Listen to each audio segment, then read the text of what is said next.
appelé Camille, notre ancien chef sommelier. Rapprochez-vous un peu. Bonjour. Il y a une grosse difficulté quand on est au restaurant, c'est au moment du choix du vin. Alors d'abord, on n'a pas forcément un sommelier. Et puis quand on a un sommelier, parfois son discours est tellement technique et qu'on ne comprend pas grand-chose. Je me suis dit, on va faire une petite vidéo pour vous donner plein de petits tips pour pouvoir apprendre tout seul à choisir le vin qui vous correspond et qui correspond aussi au plat. On va voir ça concrètement maintenant. クラブサンドイッチとアメリカンコーヒー昔からそう決め Donc, nous allons commencer par la dégustation des sushis. Spontanément, moi je pars sur un Chablis Louis Latour. Très bien. Tout de suite, on a cette belle fraîcheur qui vient vraiment équilibrer. Donc c'est vraiment très agréable. On va voir maintenant un plat traditionnel aussi, les gyoza. Bœuf, l'ail, le gingembre. Tout naturellement, j'imagine que vous partirez sur un rouge. Oui, un rouge bien corsé. Moi, je partirais beaucoup plus avec un vin qui a quand même de l'aromatique. On partirait sur du Riesling. Oui, donc un blanc. Exactement. On aura ce côté assez frais du Riesling. Il va bien se mêler entre les gyoza et le vin blanc. L'autre plat vraiment traditionnel japonais, ce sont les tempura. Tempura, ce sont les fritures. On voit qu'elle est légère, croustillante. Donc, ça va demander des vins qui vont être raffinés, élégants. Je resterai un peu sur le terroir marocain. Je pense que Oui. un blanc de Bakary, on va aussi connaître pour toute son élégance. Le donburi de saumon avec une sauce soja jaune d'œuf à la truffe. On va rechercher un vin qui va être un grand vin blanc, évolué et notamment gras, pour venir contrebalancer la richesse qu'on va retrouver dans la truffe. On va chercher un peu en Bourgogne, partir sur un meursault, bonne année. Camille, justement, vous parlez de bonne année. Ça veut dire le millésime. Qu'est-ce qu'un bon millésime? Qu'est-ce qu'une bonne année? Un bon millésime regroupe plusieurs caractéristiques. On va en citer un qui va être le climat, donc un climat clément et caractéristique d'une bonne année. Le burger d'Iloli, la cuisson est plutôt à point. Puis, en fait, ce qui est typique, c'est la petite sauce à la harissa, qui est un petit peu relevée. Avec de la viande, on va s'intéresser aussi à sa cuisson. Plus on va avoir cette sensation de mâcher, et plus il nous faudra un vin qui sera structuré, avec des tanins. Moi, je pense à un gigondas. Donc là, on va avoir aussi cette syrah qui va apporter tout ce côté épicé qui va venir calmer la harissa. Ce serait un match parfait avec le burger. Fois, je vais vous poser la question à l'envers. Ok. L'un des vins qui a le plus de succès auprès de nos clients, Pouilly Fussé, de chez Louis Latour. Ok. 100% chardonnay. Moi, j'aimerais savoir, en fait, quel est le plat de la carte d'Iloli qui, à votre avis, va le mieux avec ce vin.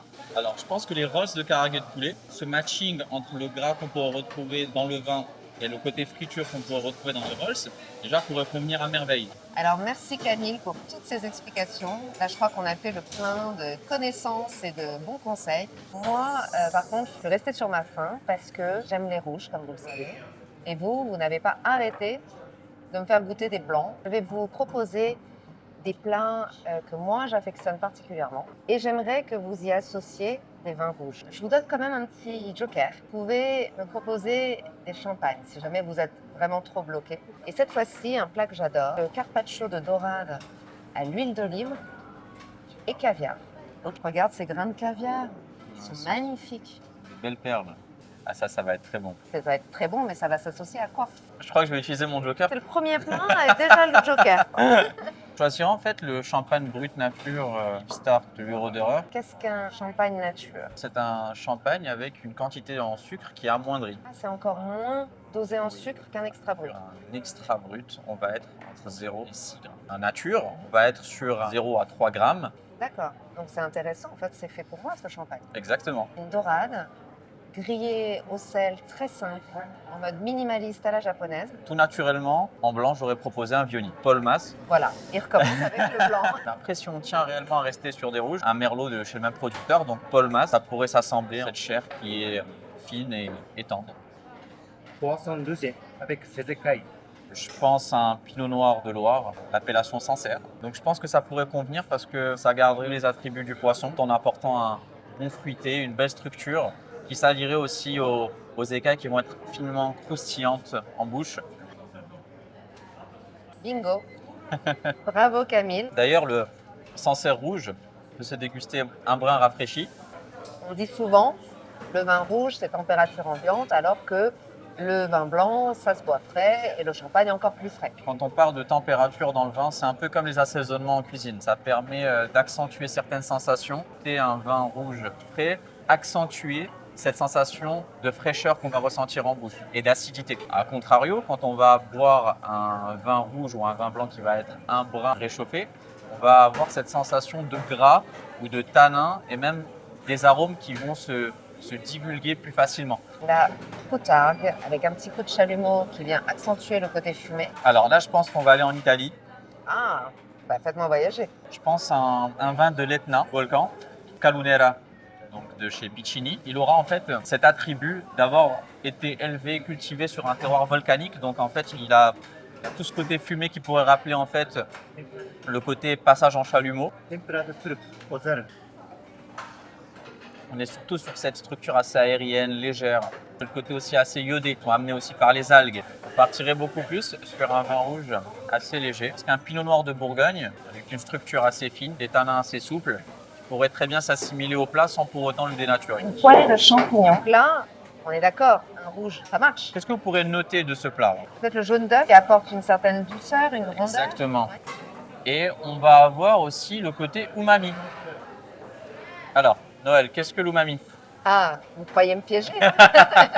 C'est la 5e saveur. D'accord. Après le salé, le sucré, l'acide et l'amer. C'est cette caractéristique du savoureux, de ce qui est bon.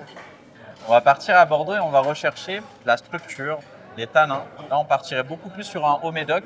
On partirait sur un second de Camansac, qui est une belle charpente. On aura cette sensation de mâcher un champignon. Et encore une fois, cette sensation de mâcher un vin due à la présence des tanins. On le sent une première fois quand il a été versé, c'est pour savoir si le vin est défectueux. Donc on sent, on appelle ça le premier nez du vin. C'est bouchonné ou pas? Exactement. S'il est net, à ce moment-là, on peut se permettre de tournoyer le verre. Une grande capacité d'oxygène arrive dans le verre et ça nous permet de divulguer beaucoup plus les arômes. En tout cas, il est très bon. Eh ben, c'est le Mais principal. nous avons oublié notre propos, l'accord avec ces champignons. Allons-y. Ça s'associe bien au côté forestier. Ces arômes de sous-bois qu'on peut retrouver dans le vin iront parfaitement avec le plat. J'ai bien fait de dire forestier. Magret de canard au rosé et la pointe de yuzu kosho. Là, on va s'intéresser surtout à la sauce qui va être épicée, entre Oui. guillemets. Gros hermitage de Olivier Ravoire. On a beaucoup plus de structure. On a ce côté épicé qu'offre la Syrah. Je pense que ça pourrait convenir à merveille. On a ce fameux tataki de bœuf à base de mayonnaise au wasabi. Pour le premier plat, donc le magret de canard, on était plus en Côte-du-Rhône septentrionale, nord de la Côte-du-Rhône. Là, on va chercher beaucoup plus le sud de la Côte-du-Rhône, plus aller vers Châteauneuf-du-Pape, qui sont si connus pour leur côté assez structuré, épicé. Alors là, c'est un accord. Je vous assure, je crois que c'est peut-être l'un des meilleurs de la soirée. C'est super bon. En tout cas, Châteauneuf-du-Pape, pour moi, c'est une valeur sûre. Telegram, c'est juste exceptionnel. Moi, en général, je ne termine jamais par le dessert, Ok. mais par un fromage. Ok.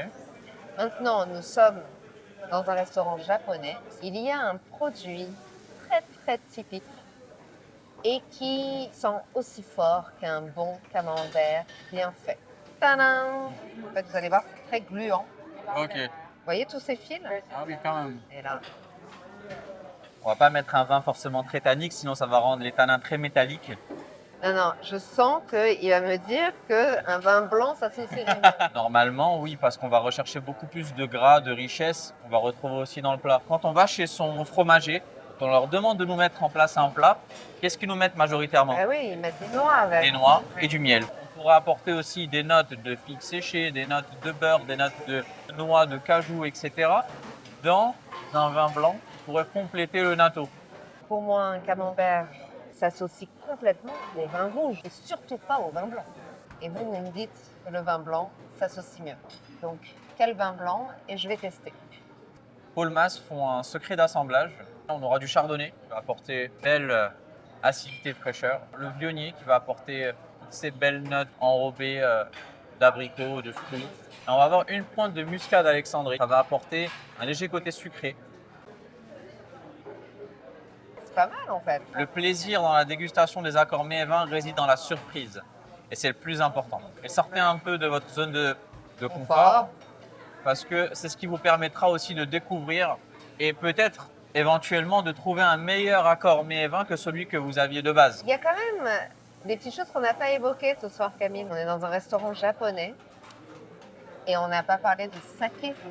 Parce que le saké, on est d'accord, c'est un vin c'est un vin de riz. Exactement. Sur différentes catégories et différents polissages du riz. En tout cas, merci Camille. Mais c'est rien. Et- Ça fait plaisir. Bah, en gros, si vous avez envie d'en savoir encore plus sur les sakés et ainsi de suite, parce que l'univers des alcools, quand même, on a aussi les spiritueux, on a aussi les cocktails, on a tellement de choses. Bah, si ça vous intéresse, likez la vidéo, commentez. Alors, je sais pas comment faire la pub là. Mais si vous avez envie, bah, on continuera. Exactement. 笑